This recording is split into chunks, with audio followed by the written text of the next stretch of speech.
Olá pessoal, como vão? Hoje nós vamos começar o estudo da fisiologia endócrina. O nosso sistema endócrino, ele é localizado em diversas partes, né, diversas regiões do nosso corpo. Ele não é 100% igual para os homens e mulheres, né? Existem algumas diferenças aí entre o sistema endócrino masculino e feminino, como a gente vai ver nas próximas aulas. Em geral, a gente forma um eixo, né? Ele fica aqui, ó, em algumas regiões, em glândulas espalhadas por todo o corpo. Essas glândulas vão secretar hormônios e esses hormônios vão atuar no controle fisiológico e metabólico. Bom, fora isso, nosso corpo e nosso metabolismo como um todo, toda nossa fisiologia e bioquímica metabólica é regulada por dois sistemas: o sistema nervoso autônomo, né, que são a parte simpática e parasimpática, que a gente estudou em neurofisiologia, e nós temos agora a parte endócrina, que faz um controle também do metabolismo junto com o sistema nervoso. O sistema nervoso possui nervos, então ele manda os potenciais de ação a uma comunicação rápida, enquanto que o sistema endócrino ele é mais assim como mensagens por hormônios. Os hormônios são como bilhetes, como mensagens que são trocadas aí, também apresentando suas próprias características, como a gente vai ver. Bom, então as nossas glândulas estão espalhadas aqui nesse eixo central, espalhada aí por diversos órgãos. Nós vimos alguns hormônios já, né, nas fisiologias anteriores, alguns hormônios que influenciavam, por exemplo, as funções renais ou as funções digestórias, né? E agora a gente vai ver os que faltam.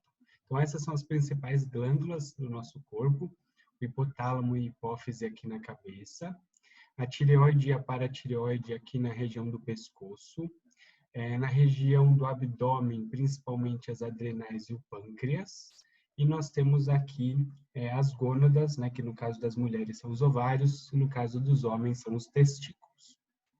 Bom, os hormônios, eles vão ser substâncias químicas produzidas por glândulas, e elas vão ter funções de regulação das atividades dos tecidos e dos metabolismos de cada tecido. Então, a gente pode produzir esses hormônios e secretar no sangue, e ele vai atuar em outros tecidos que não onde ele foi secretado. Isso é chamado de função endócrina. E, geralmente, eles são compostos proteicos, mas alguns deles são lipídicos, porque eles são feitos a partir do colesterol, como nós já vamos ver. Alguns deles são solúveis no sangue, outros não. Então, assim, alguns vão circular na forma solubilizada e outros vão precisar de transportes para serem solubilizados e circular no nosso sangue. Bom, tudo que é vivo tem um ciclo, os hormônios também, então ele é secretado, cumpre a função dele e depois ele é removido da nossa circulação. Então, os hormônios oscilam, né, as suas concentrações. Alguns têm uma vida mais rápida, alguns têm uma vida mais longa, mas de qualquer forma eles vão acabar metabolizados e vão acabar ou excretados pelas fezes. Geralmente, quando eles são provenientes do colesterol, eles podem vir a ser secretados ali pelo fígado, via bile, ou então pelos rins e sair na urina, que é bastante comum, né? Esses aqui são os principais hormônios proteicos. Essas siglas todas vocês vão aprender nas próximas aulas, né? São os principais hormônios. E eles são feitos a partir de proteínas. Vocês já sabem como funciona a síntese proteica. A síntese proteica ela é feita a partir, né, da transcrição do RNA aqui no núcleo. E aí a gente manda esse RNA mensageiro para o citoplasma. E nos ribossomos eles vão ser traduzidos e transformados em proteínas. Essas proteínas são armazenadas em vesículas pelo complexo de Golgi e elas são liberadas de acordo com os estímulos metabólicos, né? As glândulas são todas controladas. Mas a síntese proteica, ela é clássica, né? Nesse mecanismo que vocês já conhecem dos semestres passados. Bom, esses aqui são os principais hormônios de origem gordurosa, eles são chamados de hormônios esteroides. Então, a maioria deles são hormônios sexuais, como é o caso do estradiol, testosterona, progesterona, mas alguns não, né? A aldosterona, por exemplo, vocês já viram, né? Ela cumpre um papel na regulação da formação da urina, né? ela regula o volume de água a ser excretada. Nós temos o cortisol, que nós vamos aprender em breve, um hormônio anti-inflamatório. A vitamina D3, ela também é derivada desses hormônios esteroides, e o colesterol, então, é o precursor de todos eles. Então, por isso que o precursor, o colesterol, esse é um dos motivos da gente precisar do colesterol no nosso organismo, tá? Então, o nosso fígado produz esse colesterol, e assim, então, a gente consegue fazer essa demanda proteica atender nessa demanda hormonal também. Os hormônios, eles vão participar de todas as etapas da nossa vida, desde o desenvolvimento até o envelhecimento, em todos os tecidos. Então, os tecidos vão precisar crescer e se desenvolver nessas fases de desenvolvimento até uns 20 anos, mas depois disso, ele é constantemente renovado. Então, assim, ele está sempre em desenvolvimento. Ele vai regular o nosso metabolismo de acordo com a demanda, né, com a nossa fase de idade também. Vai regular nossas reservas energéticas, o nosso comportamento também, de alguma forma, como nós vamos ver nessas próximas aulas, e as questões reprodutoras, já que são dependentes de hormônio, tanto para a fertilidade masculina quanto feminina, dependem de hormônios. Bom, geralmente, o hormônio ele atua numa célula-alvo, então ele tem ali um mecanismo de comunicação celular bem específico, geralmente ele tem um receptor na membrana da célula-alvo, e esse hormônio, quando chega lá, ativa essa célula-alvo. Então, eles são altamente específicos para as suas funções. E tem vários mecanismos dessa ativação que a gente não precisa entrar em detalhes, que são mecanismos de biologia molecular. Bom, não precisamos entrar em detalhes, mas esses são aqui os principais mecanismos de comunicação intracelular. A gente aprende esses mecanismos geralmente no curso de biologia molecular, mas como nós estamos falando da parte fisiológica, vamos entender o seguinte, que quando o hormônio chega na célula-alvo, ele vai ativar um receptor de superfície, como está aqui no desenho, e uma vez que ele ativou esse receptor de superfície, ele vai desencadear algum desses mecanismos para ativar os seus genes e responder a esse estímulo, tá? Como, por exemplo, a produção ou a liberação de algum hormônio. Então, assim, cada hormônio tem a sua via e alguns deles são a mesma via. Então, assim, o sinal externo tem muitas opções de sinais externos, mas eles convergem para responder em alguma desses poucos mecanismos intracelulares. Nós não precisamos entrar em detalhes dos mecanismos intracelulares. Bom, assim, a gente tem uma glândula que vai liberar hormônio em qualquer região do corpo. Como ele vai circular pelo sangue, ela pode ter seu alvo em até uma região distante, como é o caso da hipófise aqui, que regula todos os hormônios de todas as glândulas, inclusive até aqui a região da pelvis, onde estão as gônadas.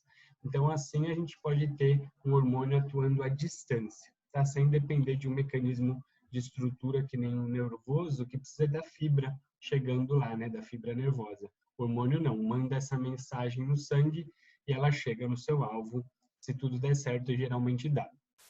Bom, para a gente ter uma regulação, as glândulas precisam sofrer aí uma hierarquização e assim a gente consegue modular a resposta endócrina. Então, existem 5 mecanismos de controle endócrino. Esses mecanismos dependem de qual é a glândula. Algumas glândulas são de um tipo de mecanismo, outras são de outro. Vamos começar pelo primeiro, que é o tema da aula de hoje, que é esse aqui, ó, controle neuroendócrino. Como o nome já diz, ó, a gente vai ter uma parte nervosa e uma parte endócrina. Então, aqui na região da hipófise, a gente vai ver com mais detalhes essa região daqui a pouco, nós temos aqui a hipófise, que é uma glândula, e um dos lados da hipófise, o lobo posterior da hipófise, ele vai ter esses nervos vindo do hipotálamo. Então, o hipotálamo e a hipófise, eles conseguem ter uma comunicação muito direta, já que é uma comunicação muito específica, só existe ali também. Mas ela regula todas as demais glândulas. Tá? Então, assim, nós temos um rei e uma rainha, e essa é a sala do trono, esse é o local que eles tomam as decisões. Então, o controle neuroendócrino é feito só pela hipófise e hipotálamo. Bom, mas o sistema nervoso, a gente já sabe que o sistema simpático e parasimpático podem estimular a produção de hormônios de outras glândulas. Então, às vezes, existem nervos que saem, né, do sistema nervoso simpático e parasimpático, que chegam em alguma glândula, e se ela receber um sinal do potencial de ação daquele nervo, ela também é ativada. Esse é chamado de controle neural. Algumas glândulas sofrem esse controle. O mais comum é esse controle endócrino, que é feito, por exemplo, pela hipófise. A hipófise está lá na cabeça, ela produz um hormônio, lança na circulação, esse hormônio percorre o sangue e chega num alvo em outro tecido. Isso é um controle endócrino. Ele é produzido num tecido, circula para um outro tecido pelo sangue e chega no seu alvo em outro tecido. Quando o alvo é no mesmo tecido, pode acontecer duas situações. Uma é assim, ó, a glândula produz, a célula produz o hormônio e ele atua em uma outra célula do mesmo tecido. Então, nesse caso, eu não preciso cair no sangue nem circular. Isso é chamado de controle parácrino. Tá? Então, assim, alguns hormônios digestórios que a gente viu nas últimas aulas são parácrinos. Eles são produzidos por um órgão para atuar nele mesmo. Tá? E se ele controla a própria célula, a célula produz hormônio e esse hormônio atua nela mesma, aí isso é chamado de controle autócrino. Então, assim, não importa qual é o mecanismo, cada glândula tem o seu, mas todas elas são reguladas por algum desses mecanismos. A maioria deles é esse controle endócrino feito pela hipófise. Bom, outra coisa que acontece é que os hormônios, eles mudam, né, o nível de secreção dele de acordo com as horas do dia. Então, ao longo do mesmo dia, a gente pode ter picos de secreção de hormônio. É o que acontece, por exemplo, com o cortisol. O maior pico é feito durante o sono. Quando a gente passa algumas horas dormindo, a gente vai liberando mais e mais cortisol. Quando a gente acorda de manhã, nós estamos com altos níveis de cortisol. Ele vai sendo consumido ao longo do dia. Depois do almoço, a gente tem mais um pico. No fim da tarde, mais um pico. E até o fim do dia, ele vai se esgotando. Então, assim, isso é chamado de ritmo circadiano. Em um dia, ele oscila várias vezes ao longo de um ciclo de um dia. Outros hormônios duram mais que um dia ou menos que um dia. Então, a gente tem ritmos circadianos, ritmos ultradianos e ritmos infradianos. Depende da duração do ciclo. Né? Tem hormônios que o ciclo é de meia hora. Então, num dia vai acontecer vários ciclos. Tem outros, como por exemplo, os da própria digestão. Né? Você come, tem insulina e ela acaba. Agora, outros duram muito tempo, como é o caso do ciclo hormonal feminino, que dura 28 dias. Então, assim, a gente tem duração de tempo diferente para os hormônios. E ao longo da vida também, ó, esse outro gráfico aqui mostra ao longo dos anos, conforme a gente vai envelhecendo, os nossos níveis de hormônio de crescimento. Então, assim, a gente vê que a cada ano de vida, nosso nível de hormônio de crescimento vai diminuindo. Tá? Então, assim, ele não deixa de ser secretado, mas vai diminuindo a quantidade. Então, esses mecanismos de controle também são classificados por respostas do próprio hormônio. Isso é chamado de feedback. Tá? A gente vai ver mais detalhes desse feedback. O feedback, primeiro que a gente vai ver, é o negativo. O feedback negativo é quando o hormônio libera, ele é liberado, ele causa um efeito, e esse efeito vai fazer com que ele iniba a via. Então, toda vez que o resultado da minha via inibir o começo dela, é um feedback negativo. Então, nesse caso, algumas condições climáticas, como frio ou estresse físico, vão aumentar os nossos níveis de T3 e T4. Então, a gente vai ter, isso acontece assim, né? A hipófise controla a tireoide. Então, a hipófise libera um sinal para a tireoide produzir esses hormônios. Aí a tireoide, ela produz esses hormônios tentando compensar esse estresse, esse frio, produzir mais calor, tá? Acelerar um pouquinho o metabolismo. Então, assim, a tireoide recebe esse sinal da hipófise e produz esses hormônios tireoidianos que são T3 e T4. O nível do T3 e T4 é percebido pela hipófise e ela, então, desliga a via. Então, assim, o resultado da via desligou ela. Tá? Então, esse é um feedback negativo clássico. O feedback positivo ele é mais raro, mas ele também acontece. Mas agora é o contrário. Quando o nosso resultado da via estimula ainda mais a via acontecer. Isso acontece, por exemplo, durante o parto. Quando a mulher começa a ter as primeiras contrações, ela vai gerar a ocitocina. Essa ocitocina vai ser percebida pela via também hierárquica e vai estimular essa via a acontecer cada vez mais. Então, a mulher começa a ter contração de 10 em 10 minutos, por exemplo. Primeiro é mais longa, né? De meia em meia hora, depois vai caindo para 20 em 20 minutos, depois 10 em 10, até a hora que a contração fica só segundos, 15 em 15 segundos, ou um pouquinho mais de intervalo entre elas. Então, a própria via causa um maior aumento do hormônio. O objetivo disso é expulsar esse pequeno alien que gesta na barriga dela e pô-lo para fora, né? Então, assim, vai contrair cada vez mais. Esse é o trabalho de parto, tá? Então, isso é chamado de feedback positivo. Bom, a nossa hipófise, ela vai regular, né, toda a produção de hormônios dos demais órgãos, então, demais glândulas. Como a gente já viu, ela é intimamente conectada ao hipotálamo, mas na parte anterior dela, que é chamada de adenopófise, a de trás é chamada de neurohipófise porque está conectada com o hipotálamo. Então, a anterior é a adenohipófise. A adenopófise, ela vai controlar todas as outras glândulas. Por exemplo, as glândulas mamárias, as gônadas, a tireoide, a suprarrenal, os ossos, alguns outros efeitos que a gente já viu também, como, por exemplo, do hormônio antidiurético, ele é feito pela hipófise também, mas pela neurohipófise. Então, assim, a hipófise vai ser uma glândula que é chamada de rainha das glândulas por isso, porque ela tem o comando sobre as demais. O hipotálamo controla a hipófise, tá? Então é uma relação conjunta. O hipotálamo recebe muitas informações sensoriais, então assim ele tem um poder, né, de convencimento de voz muito grande nessas decisões do regulação metabólica.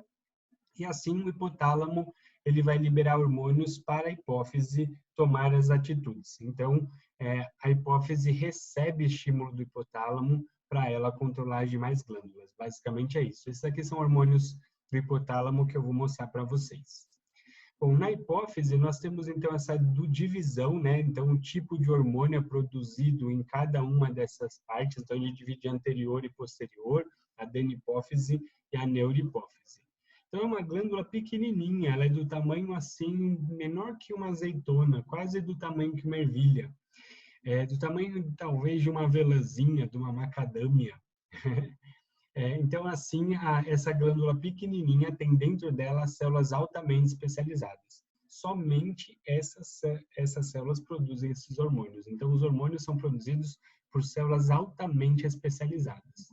Então, uma glândula desse tamanhozinho, produzindo hormônios tão diferentes e tão poderosos, é porque ela tem algumas células aí, eu listei aqui para vocês o nome dessas células, não precisa saber em detalhes, mas só para vocês verem que cada célula produz um tipo de hormônio específico na hipófise. Bom, um deles, né, a gente é produzido pela neurohipófise, é a vasopressina. A gente já viu quando nós vimos o sistema renal, nós vimos que a vasopressina, ela induz, né, insere aquaporinas lá no néfron dos rins e faz com que a gente elimine menos água na urina, ela concentra a urina. Um mecanismo aí de conservação de água. O hipotálamo está aqui nessa região acima, né, logo acima do tronco encefálico. Essa região do hipotálamo, então, vai se comunicar com a hipófise e a gente vai ter que esses hormônios vão ser controlados a partir de informações sensoriais. Não sei se vocês se lembram do hipotálamo, mas ele regula todo o nosso comportamento, tá? Nossos hábitos, como sono, alimentação, sede, defesa, todos esses comportamentos límbicos, eles são, então, influenciadores do nosso hormônio. Então, assim, se a gente passa por muito estresse físico, a gente acaba tendo um desbalanço hormonal, isso acontece, tá? Então, existe até aí algumas questões legais, né, e trabalhistas com relação a isso. Por exemplo, alguns hormônios dependem da gente dormir à noite para eles cumprirem as funções fisiológicas. Se eu trabalho noturno, tenho um trabalho noturno, eu vou ter um estresse fisiológico, então isso precisa ser compensado. Então, as leis trabalhistas, por exemplo, elas obrigam, né, os patrões a pagarem adicional noturno para quem faz turno depois das 9 horas da noite, se eu não me engano. Tá? Não sei se é 9 ou 10, acho que são 10 horas da noite. Então, depois das 10 horas da noite, você tem que, se alguém quiser trabalhar nesse horário, ter uma carga, uma jornada de trabalho, tem que ter um acréscimo aí de remuneração. Tá? Então, assim, são formas de compensar, né, os desgastes fisiológicos. O nosso hipotálamo controla a nossa fome, isso a gente já viu também, né, que a gente recebe uma série de informações e hormônios e estímulos informando o hipotálamo, né, a respeito, a gente viu nas últimas aulas de digestório. E nessa segunda parte, outra função importante do hipotálamo, além do comportamento, é essa regulação de hormônios. São 2 hormônios principais aí que ele vai produzir, mas ele regula a hipófise. Tá? Então, a gente já vai ver quais são os hormônios do hipotálamo. Então, assim, o hipotálamo está intimamente conectado com esse lado da neurohipófise. Tá? Então, assim, a ocitocina e o hormônio antidiurético são os únicos hormônios produzidos pela neurohipófise. E a adenohipófise a gente vai ver todos esses com detalhes. Os hormônios do hipotálamo, eles têm alvo a hipófise, aquele controle neuroendócrino que a gente já viu. Então, a sigla é difícil, ó, mas o nome é fácil. Por exemplo, adivinha o que faz o hormônio liberador de gonadotrofina? Adivinha o que faz o hormônio inibidor da liberação do hormônio do crescimento? Adivinha o que faz o fator inibidor da prolactina? Então, assim, o hormônio do hipotálamo, o nome dele é praticamente a função dele, tá? Então, assim, ele vai ser específico também, mas geralmente ele vai atuar na hipófise, tá? Então, as siglas são difíceis, tá? Não vou cobrar de vocês as siglas, mas é importante vocês saberem quais são esses hormônios, já que pelo nome é fácil de guardar. Bom, então só para a gente ver uma escala, né, hierárquica, tá? Nosso sistema endócrino é altamente hierárquico, então tudo começa do hipotálamo, influenciando a hipófise, e assim, então, a hipófise vai regular todos os demais glândulas, tá? Então, assim, é uma estrutura altamente hierárquica e altamente centralizadora, tá? O hipotálamo recebe informações sensoriais pela retina, pela boca, pelo ouvido, pelo nariz, tá? Então, assim, a gente recebe essas informações sensoriais. O hipotálamo, então, fica bem informado sobre elas, inclusive as emoções, né? Então, se a gente está, por exemplo, em quarentena, começa a ficar ansioso, isso mexe no ciclo hormonal feminino, por exemplo, uma série de mudanças hormonais podem acontecer. Então, é importante a gente buscar manter, na medida do possível, menos estresse fisiológico, tentando se alimentar nas mesmas horas, mais ou menos, comendo quantidades mais ou menos semelhantes, dormindo o mesmo número de horas, mais ou menos nos mesmos horários. Se a gente começa a ter uma rotina muito bagunçada, a gente acaba comprometendo, assim, nosso equilíbrio hormonal, tá? Bom, então, assim, a partir dessas informações, o hipotálamo bem informado, ele ajuda a coordenar as secreções da hipófise, tá? Essa é a mensagem principal. Bom, então, assim, esse é o eixo central, hipotálamo, hipófise, e assim a hipófise vai ser específica e mandar recados específicos para cada uma das glândulas. A hipófise, ela fica numa região bem dura do crânio, não sei se vocês se lembram da anatomia chamada de célula túrcica. Ela é bem rasinha, então ela fica num trono de osso, tá? Essa nossa rainha, ela fica no trono de osso, e daí ela comanda todas as atividades endócrinas. Esses são os hormônios da hipófise, tá? Não vou lê-los agora todos, mas nós vamos ver todos eles em detalhes, tá? Só para vocês terem uma ideia de quais são. Bom, vamos começar falando sobre o hormônio do crescimento. É um hormônio produzido pela hipófise e junto com outros hormônios vão ser importantes para o nosso crescimento normal. Tá? Então, ele é mais produzido na infância e na adolescência. Depois, quando a gente chega no fim da adolescência, os níveis diminuem. Mas esses são os principais hormônios do crescimento. Tá? Então, não é só o hormônio do crescimento, que ele vai estimular uma série de coisas. Mas, por exemplo, se a gente vai esticar o osso, a gente precisa calcificar o osso também, e assim por diante. Então, os 4 principais hormônios responsáveis pelo crescimento, fisicamente falando, da criança crescer e ganhar altura, é o hormônio do crescimento, que é chamado de GH, é a calcitonina e o paratormônio que vão atuar na calcificação do osso, E esse aqui é o hormônio do crescimento semelhante à insulina, que é produzida pelo fígado. Quando o fígado recebe o GH, ele cria esse hormônio e ele tem o mesmo efeito que o hormônio do crescimento. Então, ele amplifica o hormônio do crescimento, formando um novo hormônio, tá? Bom, então, o hormônio do crescimento também é chamado de somatotropina. Ele vai fazer os tecidos crescerem, tá? Então, quando a gente quer aumentar o tamanho do corpo, precisa desse hormônio. Inclusive, atualmente, esse hormônio é dosado aí pelos pediatras e muitas crianças têm feito terapia de reposição dessa somatotropina, tá? Tomando injeções diárias, noturnas, em protocolos já bem estabelecidos. Então, tem muitas crianças atualmente sendo tratadas aí porque elas produzem baixos níveis de hormônio de crescimento. E se a gente permitir isso, ela vai passar os anos da infância dela sem crescer, e a gente vai prejudicar aí o desenvolvimento natural, né? Então, não é que ficam dando hormônio para as crianças crescerem, não é nisso, é uma reposição quando ela tem baixos níveis de hormônio sendo produzidos, tá? Então, é tudo feito com controle, não para a criança crescer mais, mas para ela crescer o tanto que está previsto aí na programação genética dela, tá? Bom, como é que esse hormônio é produzido?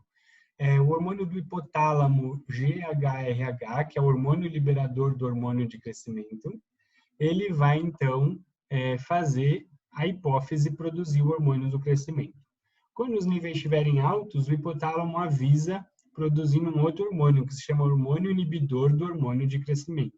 E assim, então, ele regula a hipófise, a quantidade que ela deve produzir de hormônio do crescimento, tá?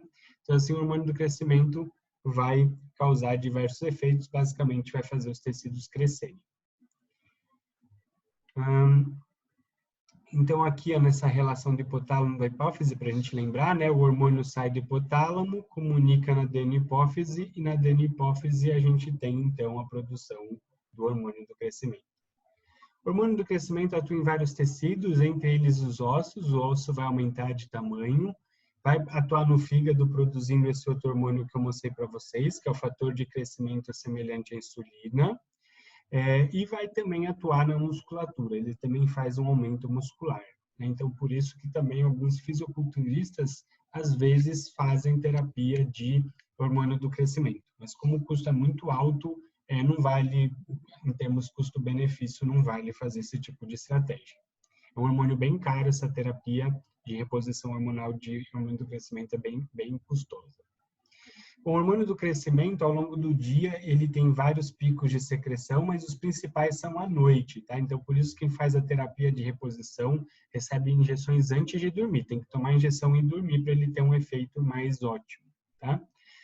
Olha a diferença entre a secreção de hormônio do crescimento de uma pessoa de 6 anos para uma pessoa de 37 anos.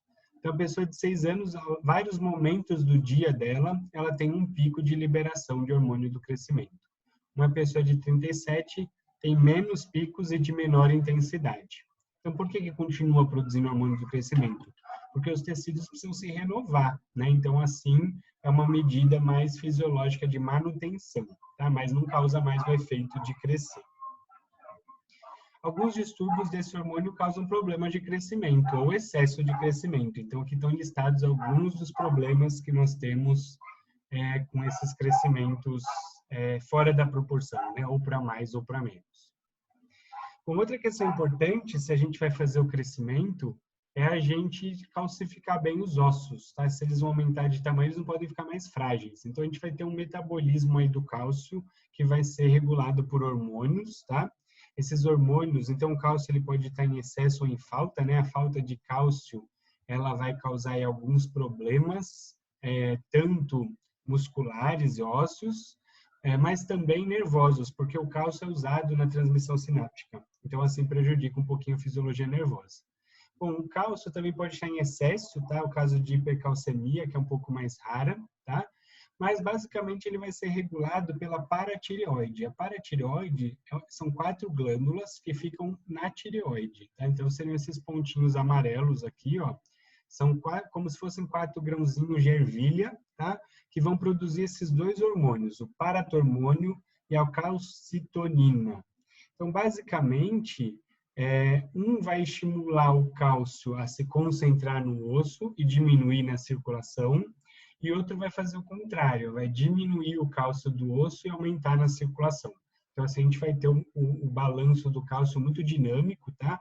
E num caso de um distúrbio hormonal, a gente desbalanceia rapidamente isso aí, como é o caso da osteoporose em mulheres em menopausa, né? Então, logo que ela entra na menopausa, ocorre aí um desequilíbrio, em algumas semanas ela pode desenvolver sintomas de osteoporose, que depois são revertidos aí com ou com terapia ou mesmo com a própria estabilização da menopausa, né? Com a paratireoide, então, quando a gente tiver aumento dos níveis de cálcio, né, quando a gente quiser, assim, aumentar a concentração do cálcio no sangue, a gente vai produzir o paratormônio. O paratormônio vai atuar, primeiro, fazendo com que o intestino absorva mais cálcio. Segundo, ele vai fazer com que menos cálcio saia pela urina, vai aumentar a retenção de cálcio na urina, né, pelos rins, né, vai captar esse cálcio antes dele ser eliminado na urina.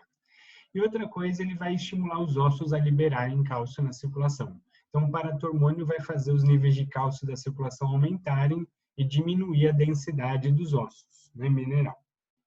Já a calcitonina vai fazer o papel contrário. Quando os níveis de cálcio estiverem altos no sangue, ela vai avisar o intestino para absorver menos cálcio, vai permitir uma maior liberação de cálcio pela urina e vai inibir, não só inibir a retirada do cálcio do osso, como estimular o osso a captar cálcio. Então, no balanço geral, ela diminui os níveis de cálcio na circulação. Então, assim, com esses dois hormônios, a gente regula a nossa modulação de cálcio. No caso de problemas, né, uma doença famosa é a osteoporose, né, que os ossos ficam um pouco mineralizados e ficam frágeis. Então, aqui a cabeça do fêmur, a gente apoia todo o nosso corpo. Então, essa cabeça do fêmur, se ela estiver fraca, ela é fácil de ser fraturada. Então, muitos idosos têm a fratura da cabeça do fêmur por causa disso, por um quadro de osteoporose. Então, esse é um problema natural do envelhecimento, e é por isso que o idoso é mais frágil, por isso que a gente tem que evitar queda de idosos, por isso que em casa de idoso tem que ter corrimão, não pode ter tapetes, a gente tem que evitar, tem que ter barra no banheiro, né, para ele segurar, para evitar quedas, já que são frágeis aí na questão óssea, né? Bom, assim a gente finaliza o nosso primeiro bloco para vocês entenderem, né? Acho que eu só não falei para vocês que o paratormônio, eles vão ser regulados principalmente pelas concentrações de cálcio no sangue, tá? Então, assim, esse é um mecanismo de feedback para a gente ter um balanço dinâmico, tá? Então, a gente encerra por aqui o nosso primeiro bloco. Espero que vocês tenham gostado e espero ver a todos em breve.